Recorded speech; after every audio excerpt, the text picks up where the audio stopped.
NASCAR has gone to a road course yet again, but it seems like we keep coming to these racetracks and we keep finding little mistakes that NASCAR can't find, they can't fix. We're going to talk about all those in today's video.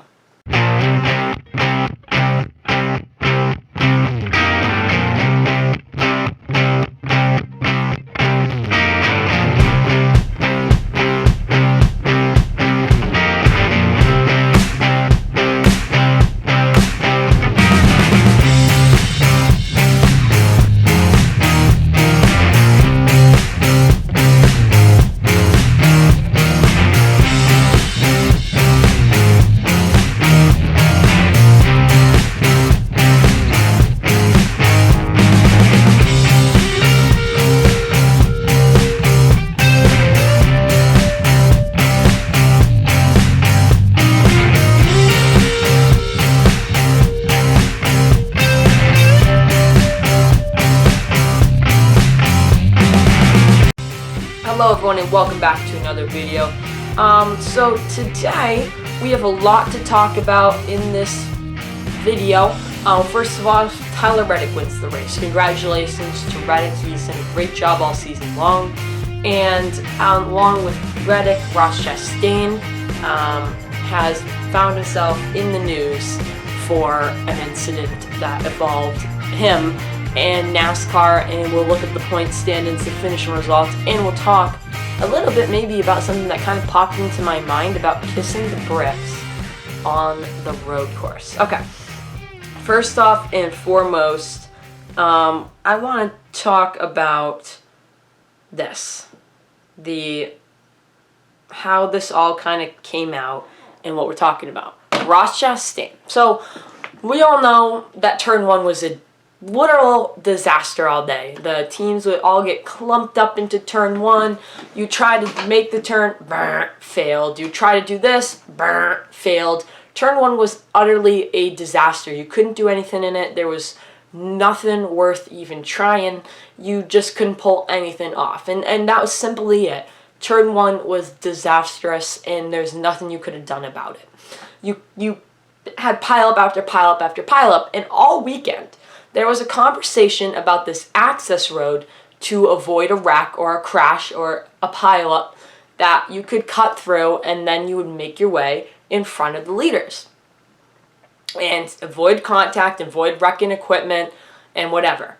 And at the end of the race, there was this final restart, and there was this huge pileup. Cars were piling up. There was really no room to go. And you can see one car, actually there was two cars, but one car in particular jut past all this carnage. Just ran right past all these cars. That car is Ross Chastain, I know. Any guy that's going to do this, any guy that's going to be, I don't know why. This guy cannot stay out of the news. With all of the news around, this guy cannot stay out of any of the news. But yeah, Ross Chastain, he's the guy. Juts across, cuts through a lane, finds himself in a pretty tricky situation because he jut up in front of the leaders. He got right in front of Tyler Reddick. He is speeding away. And so Tyler Reddick's in the lead, right? And, well, guess what?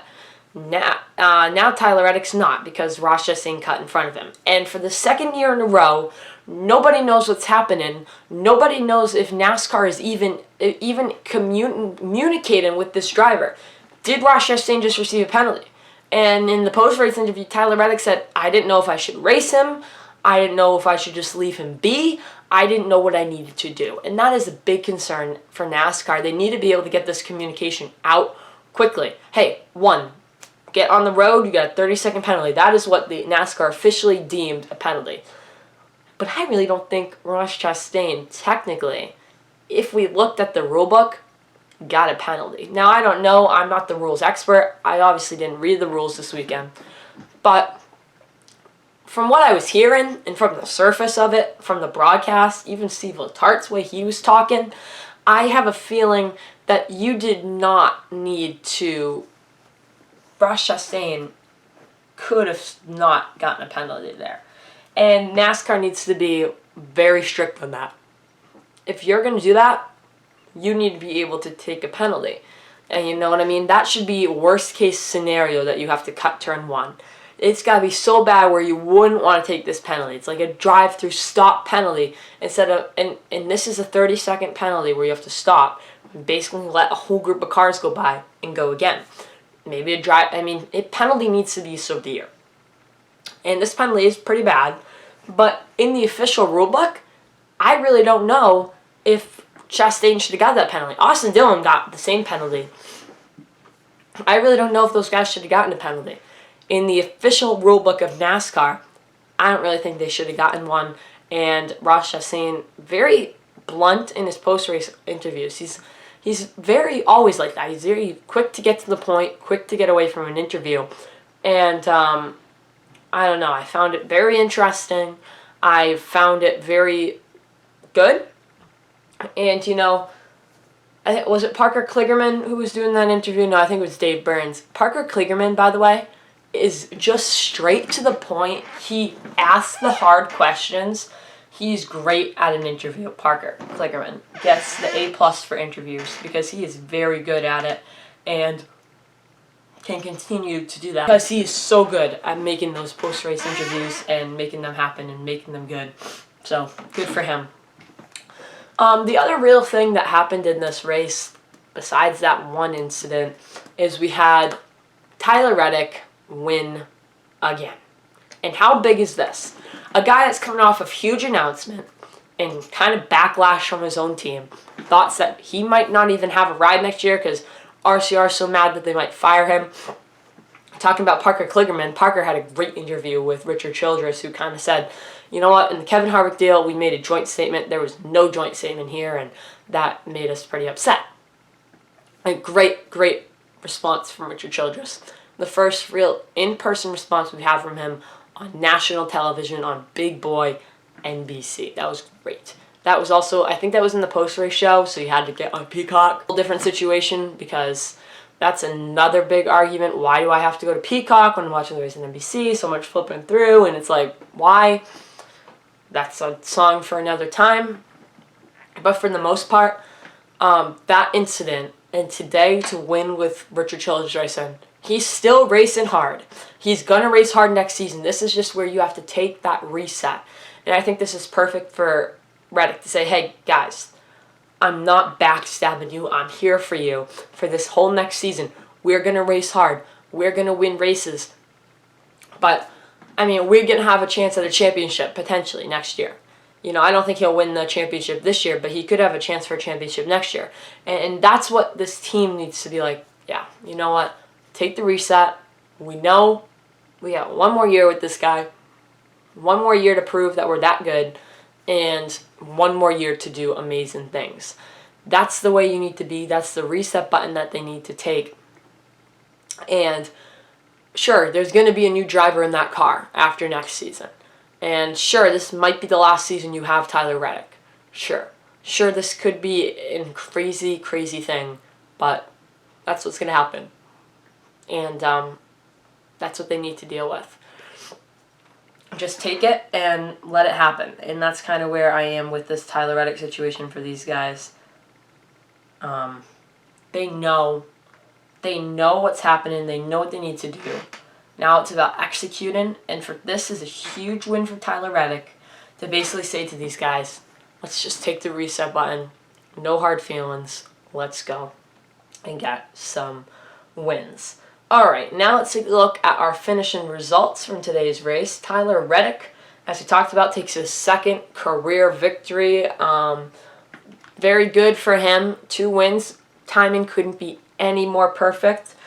He is in the championship hunt, and for RCR, this is good. It proves that their equipment's good, and they have a pretty skilled driver to do it. Austin Cindric, rookie, finishes second. Look at this. Rookie finishes third, and a rookie finishes fourth. That would be Austin Cindric, Harrison Burton with a career day, and Todd Gilliland. Is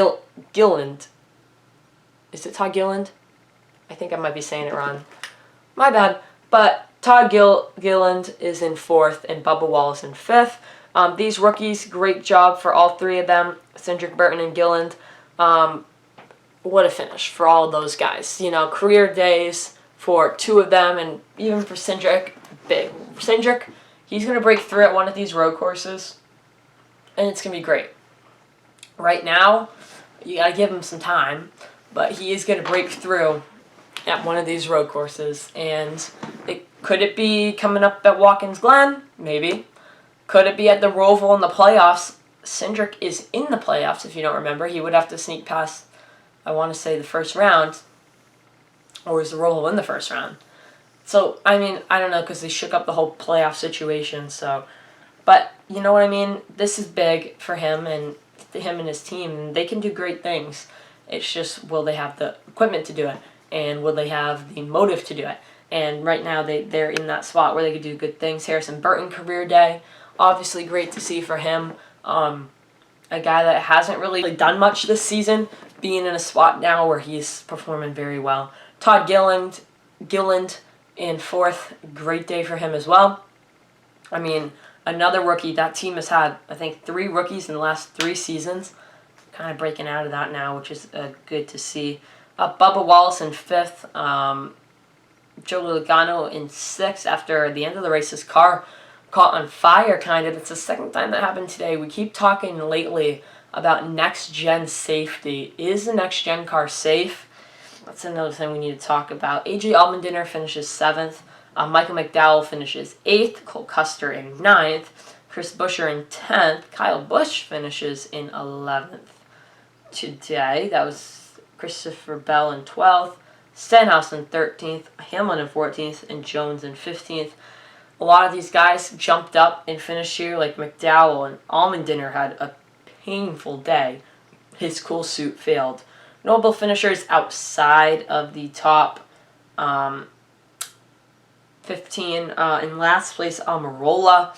That was not good for him and tough day. Larson finished 35th after a crash with Ty Dillon. That was pretty scary crash. Harvick in 33rd. Bowman and Byron, 31st and 32nd. Pretty bad days for all of those guys. Playoff days that would wreck your time now. So be doing good now so you don't have to worry about it later. And that's really it. Suarez and Blaney. Blaney finished 26th. Chastain finished at 27th with the penalty. Truex had a rough day in 21st. And Ty Gibbs finished 17th. Another top 20 finish for Ty Gibbs. Could be concerned for the rest of the field, knowing how good this kid is, knowing how good he can be, and the fact that he's running well. I have a feeling this could be something that the field should be concerned about because of how good this kid is running in his first 2 races. I mean, maybe in a full season it will be different, but right now I would be pretty concerned if I was anybody in this field. Okay, now let's get to road to the playoffs and take a look at the playoff grid. Nothing much really has changed here. The situation actually gets worse for Harvick, better for Truex, as they add more points ahead of Harvick. I mean, really in this situation, great job for everybody. Now we're just kind of looking at, okay, playoff points and potential to do better with playoff points. I think right now it's pretty clear to say Elliott has the regular season championship, no real competition. Reddick jumps to 5th in the standings, so that's great there. Blaney and Truex add to the gap that they have on Harvick and Almirola. Almirola, must-win situation now, so we probably won't see him down here anymore. Wallace and Jones, they're below that cut line. They're in must-win territory. Harvick potentially, I guess, could point his way in must-win. But any of these guys that haven't won yet can win. We saw it today. It could have been Harrison Burton. It could have been Todd Gilliland. Some of these guys who haven't won yet can win, and it could come any time. It could come at any single time. So I'm on edge if I'm Blaney. I'm on edge especially if I'm Truex, I'm on edge. I need to win a race really badly. And right now I'm on edge there, but I feel comfortable points-wise. But with these wild card races, Michigan next week, I have been told it is racing like a wild card. So a guy like Bubba Wallace said he loves Michigan. We don't know how it's going to race. At the last race of the season, Daytona, we all know what to expect from Daytona. What to expect from Daytona is the unexpected. So that's kind of what we have coming up. And I would even put Watkins Glen. Maybe a guy like Truex, who has won there in the past, can win again. So it's all of these things all adding up for a pretty wild finish to this season. All right, hit the gas or hit the brakes on another road course race. And first off or foremost, should we kiss the bricks, guys? I was just thinking about this. When it's not even on the oval and it's on the road course, it's not as historic. Why are we still kissing the bricks? I don't know. Let me know down in the comments below if you think that they should still kiss the bricks, even though we're not on a road course. I mean, we're not on the main oval anymore. A part of me misses the oval. A part of me does kind of like this road course. I'm not a road course guy. I've said that many times. Road courses bore me. And this was no different. This had incredible restarts, though, that field will get bumped up. And at the end of the race, it was very good. It was a good ending, even though the guy in second place, chasing down the guy in first place, was ultimately penalized, so it wouldn't really have mattered. But still, ultimately, really great racing, and I enjoyed mainly every minute of the last couple laps. Obviously, field got strung out in the end, but NASCAR also didn't really know what they were doing at the end, and they need to really tie those knots. We go to like 5 or 6 of these a year, and every time we come to one of these tracks, it's like we're here for the first time, and we really don't know what we're doing. And that is not how it needs to be. If we're going to go to these tracks, let's have it set in stone what needs to happen. And if we're going to go to the street course next year, we need to know what's going to happen. And when we go back to COTA, and we have problems there at that track. So there's so much going on right now, and so much to continue to talk about in these next couple weeks. For this race, it will be a hit the gas, and I will give this race a C+. A pretty solid race. Deserves a C+ in my opinion, and that's what I have for you right now. Okay, thank you guys so much for watching. Hopefully you enjoyed this video. If you did, don't be afraid to hit that like button, subscribe to this channel. It is all very much appreciated. Until next time, my name is Cameron Simpson. Peace out.